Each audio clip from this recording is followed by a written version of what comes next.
If this episode did not give you the feels, go get yourself checked out ASAP, because this episode pulled at my heartstrings really hard. It was a beautiful episode, and I absolutely loved it, and I really hope you guys loved it as well. Hotaru, despite the fact that she's dead, sort of, had so much character development here. I thought it was amazing. You know, the poor girl is trapped inside her own body, fighting off Mistress 9, trying to protect the host of the 4 interstellar soldiers, protecting Chibiusa's silver crystal and Chibiusa's soul. And she succeeds. She then returns the inner souls. She then returns Chibiusa's soul. And, you know, she loses her body and she dies. The poor kid struggled so much, but she was beautiful, which is so weird to me because Sailor Saturn / Hotaru are, of the 10 Sailor Soldiers, my least favorite character. But now Hotaru, shot up there right next to Sailor Moon, is my favorite. It's Sailor Moon, Hotaru. Hotaru is amazing, and I love it. I love Hotaru right now. She's fantastic. I really hope that Saturn or Hotaru, let's just call them one and the same because I'll probably flip-flop between the names, has become one of your favorite characters because she's amazing. The poor girl, and then she died, but, you know, Saturn's coming and she'll be back to life, and then she'll have a lot more in the Infinity arc, in the Dream arc, which we'll most likely be getting in January. So I really, really liked Hotaru quite a bit here. Mistress 9 is a very, very creepy villain. And I always said that Sailor Moon or Naoki Takeuchi does evil or good gone evil really well. And I think with Mistress 9 that really exemplifies that, because I just love the way Hotaru is struggling with Mistress 9. And Mistress 9, like I said, is creepy. That the way she licks her lips every time that she absorbs power was creepy as anything. How she doesn't care about Hotaru's body, because I guess Hotaru's body in the manga and Crystal is like a temporary vessel. Well, her true form was that crazy, creepy diamond, which we saw. And my God, that was scary. I think that was probably the scariest villain we've ever seen. The Doom Phantom was kind of a letdown. Queen Metalia was sort of a letdown. I think Mistress 9 is the most powerful, scary-looking villain we've ever seen, and I really, really liked it. So I liked the battle between Hotaru and Mistress 9. That was probably the high point of the episode. I really enjoyed how the outer Sailor Soldiers got to do the Sailor Triangle, which is what I'm calling it. You know, they combined the talismans to contain the power together, which was really nice. And you know, when they're raising the talismans up, they're saying, you know, for the new silver millennium for our princess or for our queen. I thought that was great because they're saying why they're doing it, because they want to protect not only the Earth, they want to protect their princess. So I thought that was quite nice. They didn't really talk too much, and neither did the inners. Excuse that. So this episode was really, really focused on Hotaru, Mistress 9, and Chibiusa. Now, Chibiusa, this is her second time losing a friend.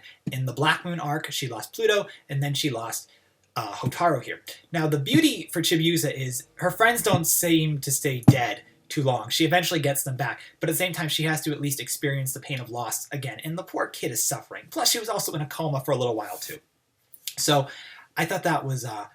just that scene when Hotaru returned Chibiusa's crystal was beautiful. I really liked that. Following Chibiusa waking up, Mamoru transforms, which is the first time he's transformed in Crystal. His transformation was actually really interesting. I liked it a little bit more than I liked it in Classic.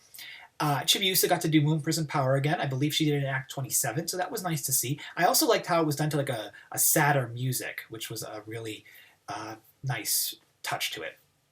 And then at the end of the episode, I love the scene when every character is giving their power to Sailor Moon, and just like the drawn portion where their power is going into the grail was beautiful. Like that could have been a painting. That should be a painting somewhere. And then Chibiusa creates her own grail out of the wish to be as powerful as Sailor Moon. So now we're going to we saw Super Sailor Chibi-Moon in this episode. Her transformation to Super Sailor Chibi-Moon wasn't as powerful as I thought. I thought that she might have had like a dual transformation with Sailor Moon, but I guess she just kind of got the end of it. But that's all right. But I like the fact we got to see her, and we're going to get to see double Rainbow Moon Heartache to attack Mistress 9 in the next episode. Will it work, or will it not work? The answer is no, it will not work, because we have to see Sailor Saturn. So Hotaru at the moment is dead. Chibiusa is awake and back as Super Sailor Chibi-Moon, or has become Super Sailor Chibi-Moon. The connection between the inner Sailor Soldiers and the outer Sailor Soldiers and Sailor Moon has returned because Super Sailor Moon is back, which I really am happy to see. Super Sailor Moon is beautiful. Her animation is just so stellar. I love when Usagi pretty much has realized that Mistress 9 is not Hotaru, that Hotaru is essentially gone, and that she needs to fight Mistress 9, and she tried Moon Spiral Heart Attack and it failed. and her attack gets deflected. And I love how the outers were like, it didn't work. Like, they were all really shocked, but it kind of makes sense because Mistress 9 is so strong. As she said, she absorbed the power of the silver crystal, so Usagi's Moon's Power heart attack shouldn't be strong enough to destroy her.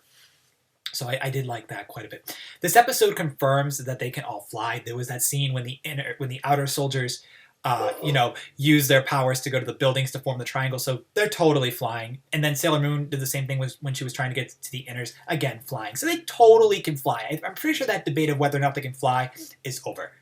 They can fly. You can say that they don't, but I am totally believing that they can fly.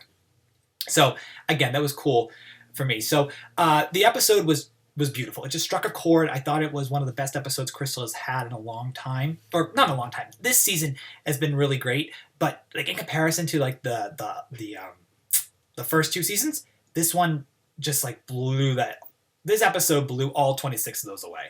I'm sorry. It just so did. It was so good. I do have to admit, though, I wonder how Chibiusa and Mamoru got through the barrier that Uranus, Neptune, and Pluto created, because it's a barrier and it's supposed to block things from getting out, but I guess it doesn't block things from getting in. But that's just, that's irrelevant.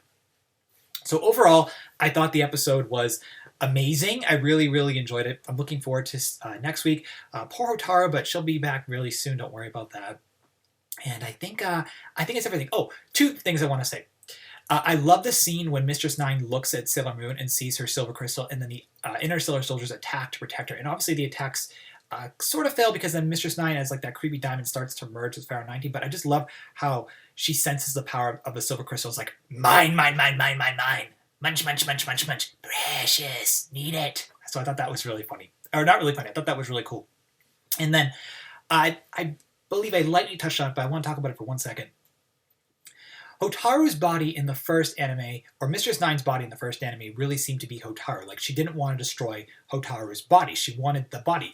There was that whole scene when she goes, I don't remember the Japanese dialogue, but the English dialogue was, remove yourself, I won't share this body, blah, blah, blah. And it seems here that Mistress 9 doesn't give a rat's ass about Hotaru's body at all. She just needed it in order to do her job to resurrect Pharaoh 90.